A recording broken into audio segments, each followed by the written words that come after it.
الذین آمنوا، اے ایمان والو، انما المشرکون نجسن، یہ مشرک جو ہیں نجسن، بس یہ نرے گندے ہیں۔ انما المشرکون، بلا شک و شبہ جو شرک کرتے ہیں اللہ کے ساتھ، نجسن، کچھ نہیں ہے مگر ناپاک، ہر طرح کی ناپاکی ان میں جمع ہے۔ جو نجاست اور گندگی ہر آدمی سلیم الفطرت اور طبیعت کا پاک آدمی سمجھتا ہے کہ یہ نجاست اور گندگی ہے، ان گندگیوں کو کھانے میں بھی یہ لوگ بالکل تردد نہیں کرتے، الیاذ باللہ۔ مردہ جانوروں کو، اسی طرح ایسی چیزوں کو، جمے ہوئے خون کو، کون خون پیتا اور خون کھاتا ہے؟ لیکن یہ مشرک ایسی چیزیں بھی کھا جاتے ہیں۔ یہ ظاہری گندگی ہے، شراب ان کے جسم پہ لگ جائے، کپڑے پہ لگ جائے، ناپاک ہے، کوئی تردد نہیں ہے کہ ان چیزوں کی پرواہ کرنی ہے یا نہیں۔ اس کے ساتھ ساتھ دوسری ناپاکی ان کے جسم کی بھی ہے، غسل نہیں کرتے، نہاتے نہیں ہیں۔ یہ تو اب کوئی رجحان شروع ہوئے ہیں، وگرنہ اسی یورپ میں ایسے ایسے بھی لوگ رہے ہیں جن کے متعلق تاریخ میں بھی آتا ہے کہ کہا جاتا تھا کہ یہ پادری صاحب 30 برس نہیں نہائے، یہ ان کے کپڑے ہیں، اور یہ کپڑے انہوں نے 12 برس تک نہیں بدلے، 13 برس تک نہیں بدلے، اتنے لمبے ان کے ناخن ہو گئے۔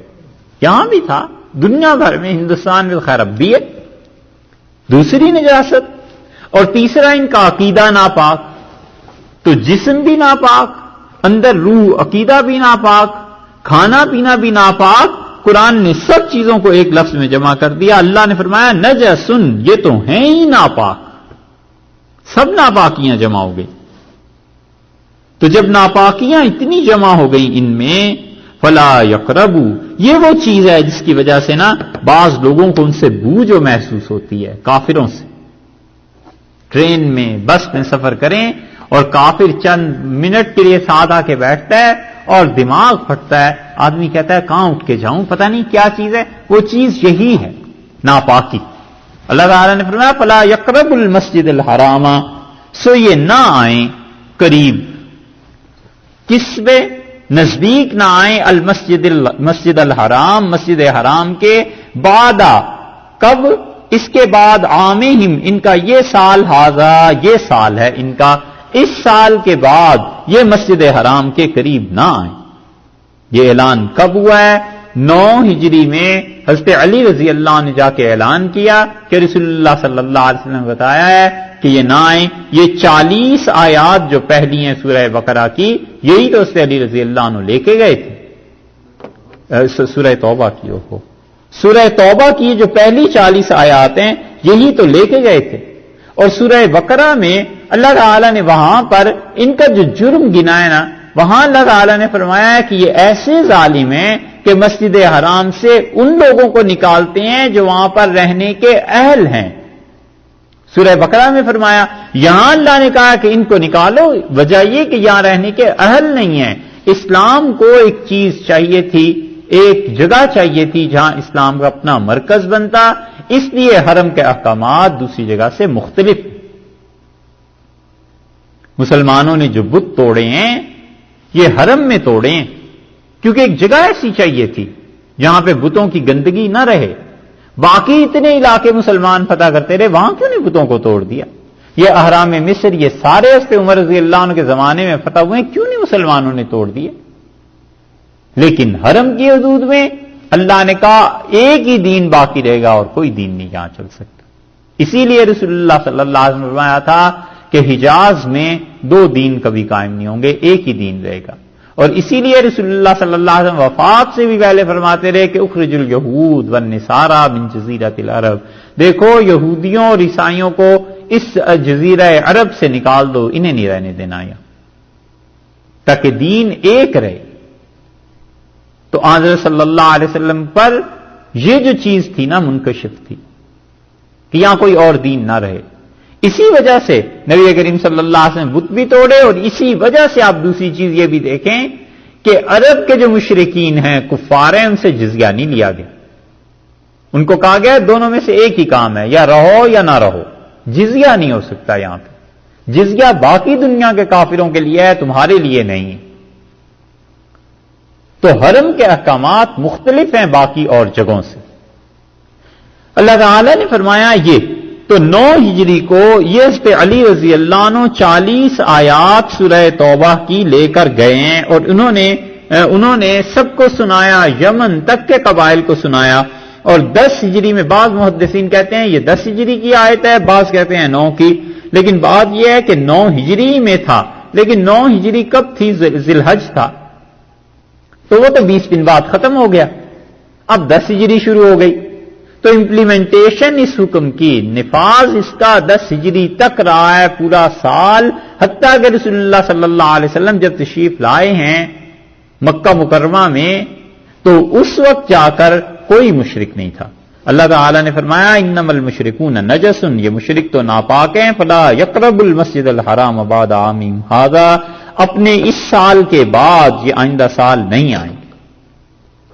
پہلی بات تو یہ ہے کہ مسجد حرام سے مراد کیا ہے یہاں؟ تو سب اس بات پر متفق ہیں کہ مسجد حرام سے مراد وہ کئی مربع میل ہیں جو حرم کہلاتا ہے، جو حضرت ابراہیم علیہ الصلوۃ والسلام نے اپنے زمانے میں متعین کر دیا تھا کہ اس جگہ سے آگے حالت حرام میں لوگ جائیں گے. وہ جو چیز ہے وہ ہے حرام، وہ ہے جس کو یہاں کا. اسی لیے رسول اللہ صلی اللہ علیہ وسلم کے متعلق اللہ نے فرمایا سبحان الذی اسری بعبدہ لیلا من المسجد الحرام الی المسجد الاقصی، پاک ہے وہ ذات جو اپنے بندے کو راتوں رات لے گئی کچھ رات کے حصے میں مسجد حرام سے مسجد اقصی. تو مسجد حرام کہا ہے اللہ تعالی نے وہاں بھی حرم کو، کیونکہ ایک روایت کے مطابق تو رسول اللہ صلی اللہ علیہ وسلم حتیم میں سو رہے تھے، جبریل امین آئے اور وہیں سے لے کے گئے. اور ایک روایت کے مطابق آپ سو رہے تھے ام ہانی رضی اللہ عنہا کے گھر، حضرت ابو طالب کی صاحبزادی تھی، حضرت علی رضی اللہ عنہ کی بہن تھی. تو رسول اللہ صلی اللہ علیہ وسلم جب وہاں سو رہے تھے تو وہ مسجد حرام تو نہیں تھی، گھر تو ظاہر ہے مسجد سے فاصلے پر تھا. تو اس پر بھی اللہ تعالی نے اطلاق کیا کہ ہم مسجد حرام سے لے کے گئے ہیں، جس کا مطلب ہے پورا حرم مسجد حرام کے حکم میں تھا. اور ایسے ہی یہ کل ہی آیت گزری ہے نا الا الذین عاہدتم عند المسجد الحرام، مگر وہ لوگ جن کے ساتھ تم نے معاہدہ کیا ہے مسجد حرام پہ. یہ آئی تھی نا کل آیت.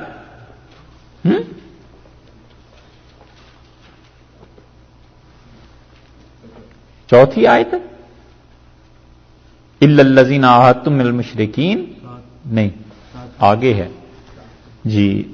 کیف یکون للمشرکین عہد، کیسے ہو سکتا ہے مشرکوں سے عہد؟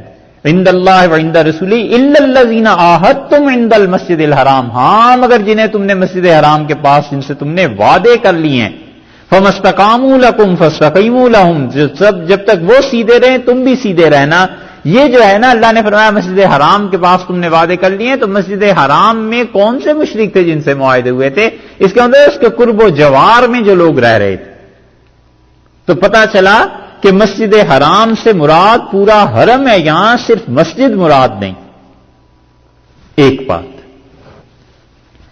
اب اس مسجد حرام میں نہ آئیں مشرکین. مالکی فقہا کا مسلک یہ ہے کہ امام مالک رحمۃ اللہ علیہ کہتے ہیں کہ مشرک چونکہ نجس ہیں اس لیے پوری دنیا کی کسی مسجد میں ان کا داخلہ نہیں، ہر جگہ ممنوع ہے. کہتے ہیں کہیں اجازت نہیں. اور شافعی فقہا کہتے ہیں کہ یہ حکم جو تھا مشرکین کے متعلق ہے اور اہل کتاب کے متعلق ہو سکتا ہے. تو مشرکین اور اہل کتاب کے لیے عام ہے، لیکن مسجد حرام کے لیے صرف یہ حکم جو ہے مشرکین اور اہل کتاب کے لیے دیا گیا اور صرف مسجد حرام کے لیے. اور وہ کہتے ہیں کہ حرم محترم کو چھوڑ کر باقی دنیا کی جتنی بھی مسجدیں ہیں وہاں پہ کافر جا سکتے ہیں. شافعی فقہا کا یہ مسلک ہے اور بڑی اچھی دلیل انہوں نے دی ہے. انہوں نے کہا کہ ثمامہ ابن اسال رضی اللہ عنہ آئے اور کسی جگہ پہ گرفتار ہو گئے تھے. رسول اللہ صلی اللہ علیہ وسلم نے مسجد نبوی کے ستون کے ساتھ بندھوا دیا تھا اور وہ وہاں رہے ہیں، مشرک تھے، اور 9 ہجری کے واقعات میں سے ہے. تو رسول اللہ صلی اللہ علیہ وسلم نے مسجد نبوی میں جب مشرک کو بندھوا دیا، ایک جو اس وقت تک مسلمان نہیں ہوئے تھے، یہ دلیل ہے اس کی کہ یہاں پر مسجد حرام جو ہے اس میں بس یہ نہیں جا سکتے، باقی کسی بھی جگہ جا سکتے ہیں. اور حنبلی ان کے نزدیک مسجد حرام میں کوئی کافر نہیں جا سکتا، جیسے کہ آپ نے دیکھا ہوگا حدیبیہ پہ بھی وہ آیت انہوں نے یہی لکھ کے لگائی ہوئی ہے کہ انما المشرکون نجس فلا یقربوا المسجد الحرام مسجد الحرام بعد عامہم ھذا. یہ حدیبیہ پہ آیت لکھی ہوئی ہے کیونکہ حنبلی فقہا کے نزدیک بھی نہیں جا سکتے. اور حنفی فقہا کہتے ہیں کہ اللہ تعالی نے لفظ استعمال کیا ہے. اب دیکھو حنفیوں کی دلیل، یہ ایسے ہی بدنام نہیں ہے، یہ بہت ہی عقلی باتیں کرتے ہیں، حیرت انگیز طور پر وہ دلیل لاتے ہیں. وہ کہتے ہیں کہ اللہ نے فرمایا فلا یقرب المسجد الحرام بعد عامہم ھذا، اپنے اس سال کے بعد یہ مسجد حرام کے قریب نہیں آئیں گے. تو مسجد حرام میں قربت چاہیے کس لیے ہوتی ہے؟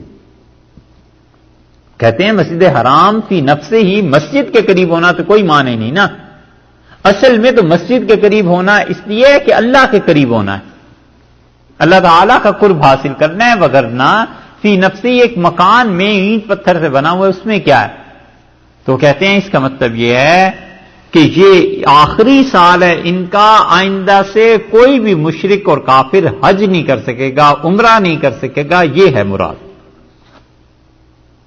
ایک تو کہتے ہیں کہ اگر حج اور عمرہ نہ کرنا ہو کسی کافر نے، اس مقصد کے لیے نہیں، باقی اگر آنا چاہے تو دنیا بھر کی مساجد میں کسی میں بھی جا سکتا ہے، حرم میں بھی جا سکتا ہے، بیت اللہ میں بھی جا سکتا ہے. کافر وہ کہتے ہیں کوئی پابندی نہیں ہے، پابندی صرف اس کی ہے کہ وہ حج اور عمرہ کرنے کے لیے جو آتے تھے یہ اللہ کا قرب نہیں حاصل کر سکتے. اور بڑے دلائل دیے ہیں انہوں نے.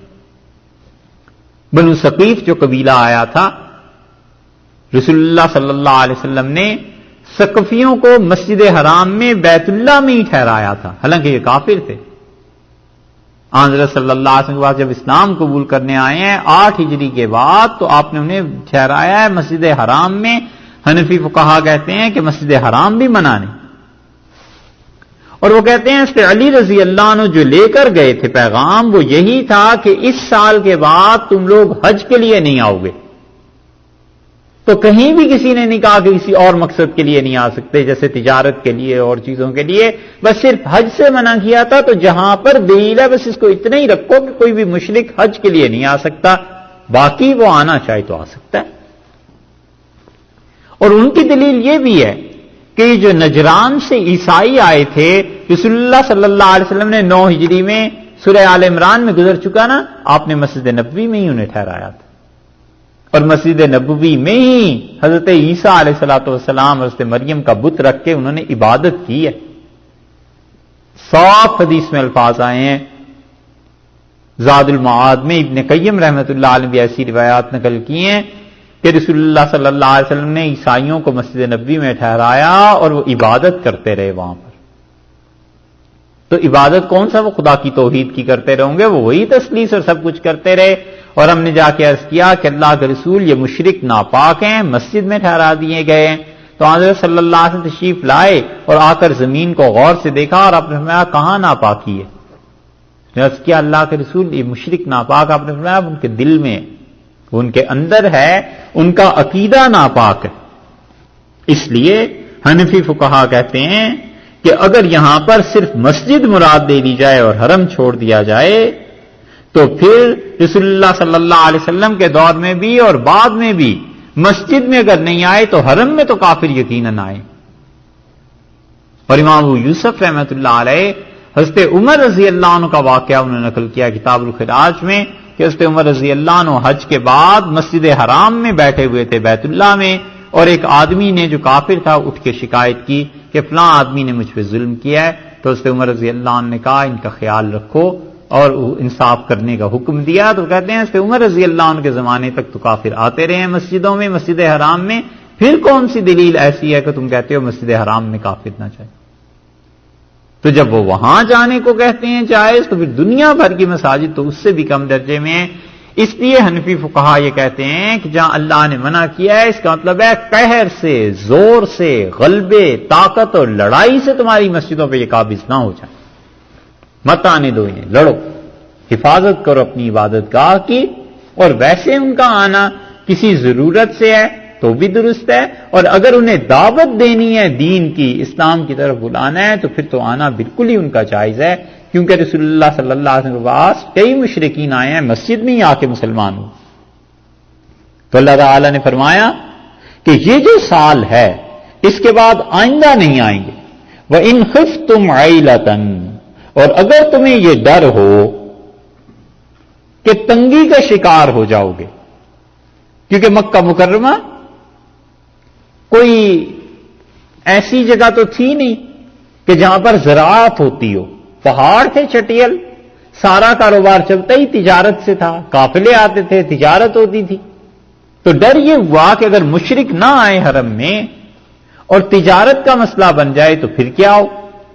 اللہ تعالیٰ نے فرمایا کوئی نہیں، وَإِنْ خِفْتُمْ عَيْلَةً، اور اگر تمہیں فقر، تنگ دستی، اس کا کوئی خوف ہو، فَسَوْفَ يُغْنِيكُمُ اللَّهُ، سو ان قریب اللہ تعالیٰ بے نیاز کر دے گا، من فضلہ، اپنے فضل سے، ان شاء، اگر اللہ چاہے، بس یہ اس کے چاہنے کی دیر ہے، اس نے چاہا تو تمہیں اتنا کچھ دے دے گا کہ تم اس ساری تجارت کے چکر سے ہی نکل جاؤ گے، اور اللہ نے اب بھی اتنا کچھ دے دیا ان کو کہ ان کے لیے تجارت ہونا نہ ہونا کوئی معنی نہیں رکھتی، سونا ان کے پاس ہے، حتیٰ کہ اب تو ان صحراؤں سے یہ لوگ گندم اور سبزیاں اور کیا کیا چیزیں پیدا کرنے لگے ہیں، اور سعودیہ گندم بھیج رہا ہے برطانیہ کو، عجیب و غریب چیز، اور دنیا میں کس کس ملک کو آفر ہے کہ گندم ہم سے لے لو، ہمارے یہاں بہت زیادہ وہ پیدا ہو گئی ہے، اس کی کھپت نہیں ہمارے ملکوں میں۔